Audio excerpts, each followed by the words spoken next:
You are now rocking with the hostess with the mostest. This is your girl, the natural hair gamer, Junae Benne, setting it up on set with Daily Dojo news. Happy birthday, Snake. When you start a new game of Metal Gear Solid, it asks you for your birthday. Gaming tip. Enter the next full calendar day so you can celebrate early with Snake. For example, if the date is September 15th and your birthday is January 1st, I suggest entering January 1st, 2016, because then when you go to play the game again, it'll save it to the last January and there was nothing happening there, so you will lose some data. Metal Gear Solid 5, The Phantom Pain, is doing swimmingly. Shout out to those who beat it. Shout out to those who are tearing out their hair trying to beat it.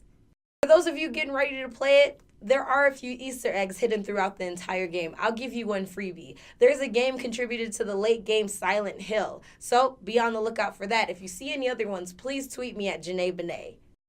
Oh, one more thing. Metal Gear Solid does have a bug that will corrupt saved games. Konami has issued a warning that if you have quiet as a buddy character on missions 29 and 42, it could trigger the bug that corrupts your saved games. The bug is affecting all platforms. Simple fix, don't use quiet buddies on those missions. With the help of Steam, the game Playing History Slave Trade has made its way back to the limelight. Featuring a mini game called Slave Tetris. That's right, you guessed it, slave, not slates. Slave Trade, made by Serious Games, has received some major backlash from the gaming community on its insensitive minigame. Slave Trade allows a player to go back in time and witness the horrors of slavery firsthand. The player is a steward to the captain in obtaining and transporting slaves throughout the entire world. We lose money on these games, said Engelfeld Nielsen. We make them because we think it's important to make educational games to fight ignorance. And in another tweet, he did defend his minigame by saying, slave ships were stacked as Tetris. Point is to disgust people so they understand how inhumane slave trade was. Serious Games is all about attacking those hard-hitting controversial subjects. Now, onto why people thought it was insensitive is another discussion. No doubt, I don't think slavery is a game. It really did happen, but the effects of it still linger in the air like gunpowder. So I applaud them for letting it be known what happened, but the way they did it, can't really say too much. In more diverse news, Electronic Arts is looking to increase the diversity in its workforce. Can't be all white males, said Chief Operating Officer Peter Moore in an interview with Fortune website. They are really considering the environment that they create, and that's awesome. The statistics are that Hispanics buy the most or rent the most video games, and Black people are among the biggest consumers of gaming products.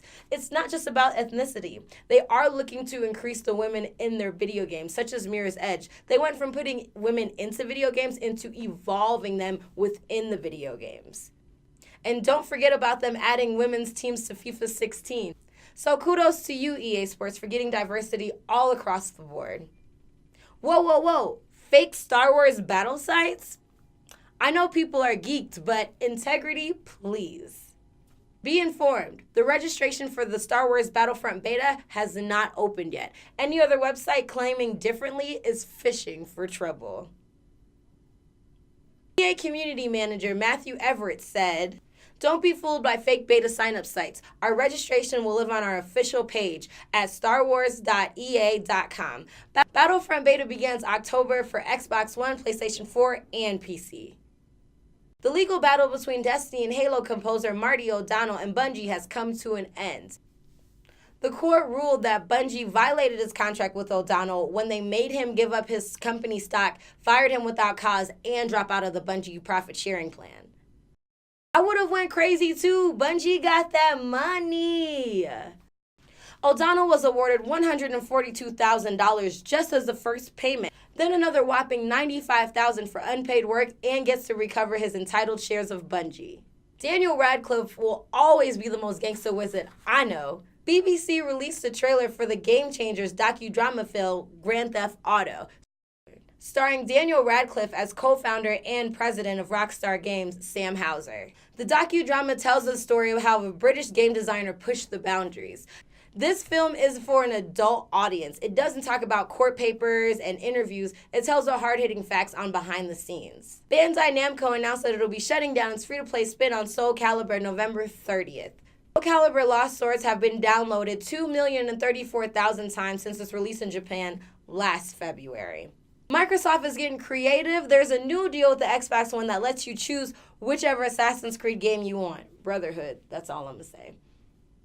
As you know, they're working on their compatibility function. So as of now, Borderlands and all its downloadable content are available on your Xbox One. Come on, Xbox, we want more, says the greedy gamer. Deus Ex finally has a release date of February 23rd. Gamers were dealing with the question to pre-order or not to pre-order. But now that question's done with. Most definitely pre-order. It did put the game developers and the gamers in an awkward position of no, you first, no, you first, no, you first, because the game developers wanted to see how many pre-orders there were, but the gamers wanted to know what were their benefits of pre-ordering. No more awkwardness. It's been confirmed, February 23rd. NBA 2K16 comes out this month. Do you think they'll have a track of Riley Curry remixing Blessings? I sure do hope so. NBA 2K16 comes out September 29, 2016. Uncharted 4: Thief's End comes out March 18th. There is a new digital deluxe edition that gives you multiplayer packs, which unlocks items for multiplayers, and you get any future story add-ons in single-player mode. Available right now on PlayStation for $29.99. Now, the whole package is $79.99, so if you're going to get it, you might as well save $5 and just get it on PSN. That's just me, always trying to save money. Uncharted 4: Thief's End comes out March 18th, 2016.